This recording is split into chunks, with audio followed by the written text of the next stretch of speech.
Welcome our YouTube channel GS with आंसू। बिहार सचिवालय सहायक और 68 बीपीएससी के लिए साइंस का सेट प्रैक्टिस शुरू किया गया है, जिसमें आज सेट नंबर 4 को लगाने वाले हैं। इसमें सारे के सारे प्रश्न बहुत ही सिलेक्टेड दिए गए हैं, जो आपके एग्जाम में डायरेक्ट आने की पूरी संभावना है। इसलिए वीडियो को लास्ट तक जरूर देखें।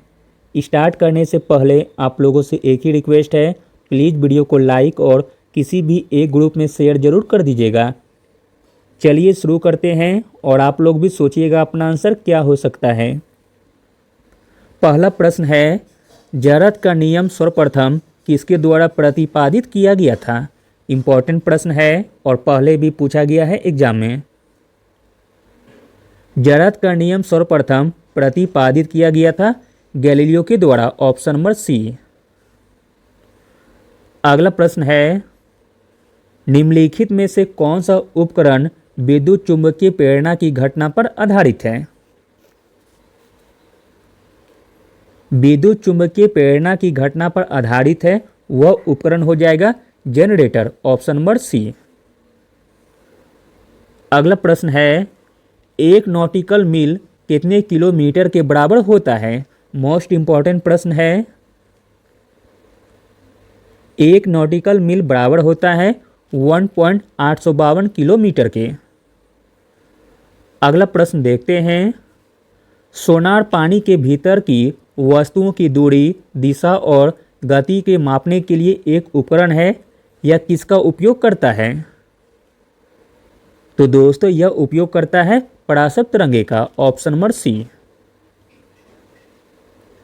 अगला प्रश्न है, मांस और मछली को संसाधित करने के लिए प्रयुक्त यौगिक कौन सा है। इंपॉर्टेंट प्रश्न है। मांस और मछली को संसाधित करने के लिए प्रयुक्त यौगिक है एसिटिक अम्ल, ऑप्शन नंबर ए। अगला प्रश्न देखते हैं, विद्युत धारा को निम्न में से किस उपकरण का उपयोग करके मापा जाता है। विद्युत धारा को आमीटर उपकरण का प्रयोग करके मापा जाता है। अगला प्रश्न है, निम्नलिखित में से किस अम्ल का उपयोग सोने और चांदी के शुद्धिकरण में किया जाता है।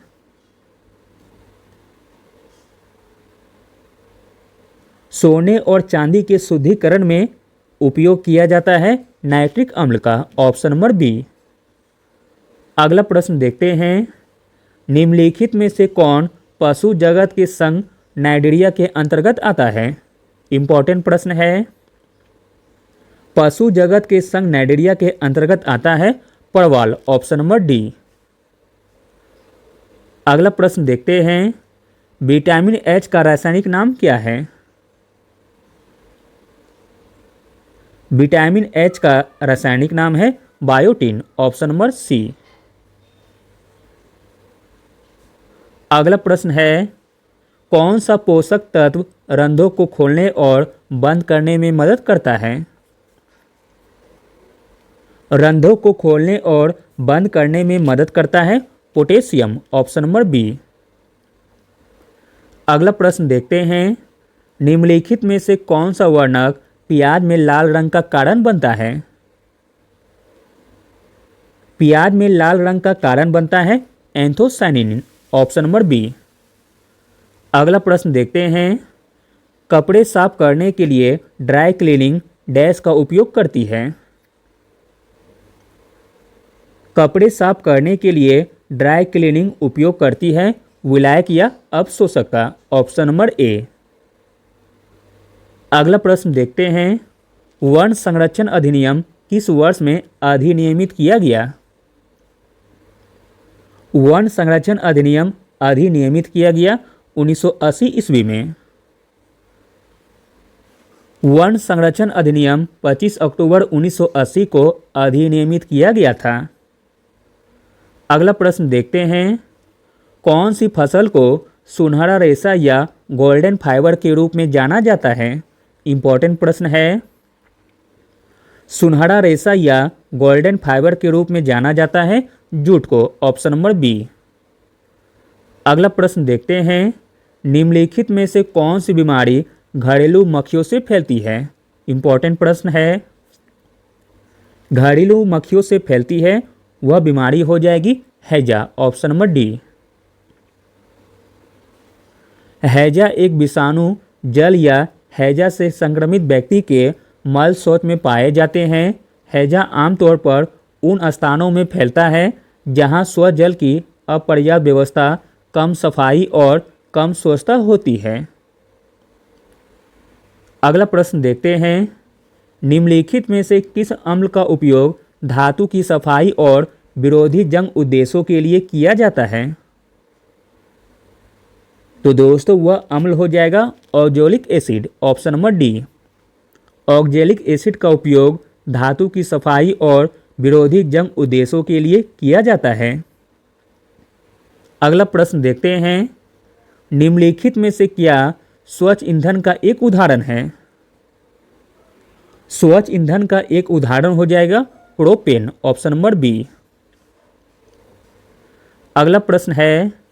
केंद्रीय ग्रामीण स्वच्छता कार्यक्रम कब शुरू किया गया था? केंद्रीय ग्रामीण स्वच्छता कार्यक्रम शुरू किया गया था 1986 में, ऑप्शन नंबर बी। अगला प्रश्न देखते हैं। वैक्यूम क्लीनर डैश के सिद्धांत पर कार्य करता है? वैक्यूम क्लीनर कार्य करता है चूषण के सिद्धांत पर, ऑप्शन नंबर बी। अगला प्रश्न है। एक फूल में पुरुष जननांग डैश है? एक फूल में पुरुष जननांग पुंकेसर है, ऑप्शन नंबर बी। अगला प्रश्न है। धातु का गुण जिसके द्वारा इसे तार में ढाला जा सकता है उसे डैश कहा जाता है? धातु का गुण जिसके द्वारा इसे तार में ढाला जा सकता है उसे कहा जाता है तन्यता, ऑप्शन नंबर सी। अगला प्रश्न देखते हैं। परिसंचरण तंत्र की खोज किसने की थी? परिसंचरण तंत्र की खोज की थी विलियम हार्वे ने, ऑप्शन नंबर बी। अगला प्रश्न है। भारत में ग्रामीण इलाकों के लिए स्वीकृत औसत कैलोरी की आवश्यकता कितनी है? इंपॉर्टेंट प्रश्न है। भारत में ग्रामीण इलाकों के लिए स्वीकृत औसत कैलोरी की आवश्यक है 2400, ऑप्शन नंबर डी। ग्रामीण इलाकों में एक व्यक्ति के लिए प्रतिदिन आवश्यक कैलोरी की मात्रा 2400 कैलोरी है और शहरी इलाकों में 2100 कैलोरी निर्धारित की गई थी। अगला प्रश्न देखते हैं। 5 जगत वर्गीकरण की पद्धति किसने प्रस्तावित की? इंपॉर्टेंट प्रश्न है। 5 जगत वर्गीकरण की पद्धति प्रस्तावित की थी R.H. विक्टेकर ने, ऑप्शन नंबर बी। अगला प्रश्न है। धातु क्रम भट्टियों के अंदर तापमान को मापने के लिए निम्नलिखित में से कौन सा उपकरण सबसे उपयुक्त है?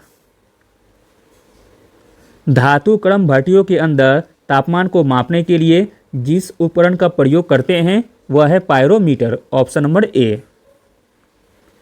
अगला और अंतिम प्रश्न देखते हैं। इटाई रोग के लिए कौन सा धातु जिम्मेदार है?